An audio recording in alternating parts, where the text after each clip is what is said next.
নমস্কার বন্ধুরা, কেমন আছো? কাজল দাস ব্লগ কিচেনে তোমাদের সকলকে স্বাগতম। তো চলো, আজকে আমাদের মোর পুকুরের মাছ দেওয়া হবে, মাছ আনতে যাচ্ছি। দেখো কত লোক মাছের জন্যই বসে আছে, সবাই কিন্তু চাঁদা দিয়েছে।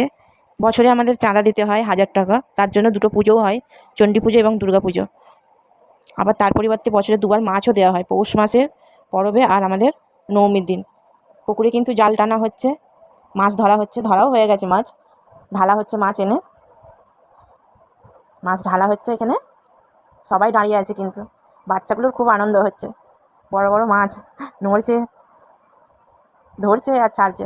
হাঁড়িতেও রুই মাছ রাখা আছে, ওটা ছোটো সাইজের, কম পড়লে দেওয়া হবে। এখানে ওজন করা হচ্ছে, প্রত্যেককেই কিন্তু 1.5 কিলো করে মাছ দেওয়া হবে ওজন করে।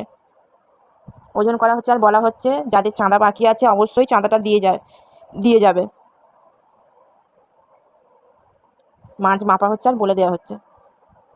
আমার ভাগের মাছটা কিন্তু নিয়ে চলে এসেছি আমি। দেখো কত বড় কাতলা মাছ, মাথাটাই বড় কাতলা মাছের, নড়ছে পুরো মাছটা।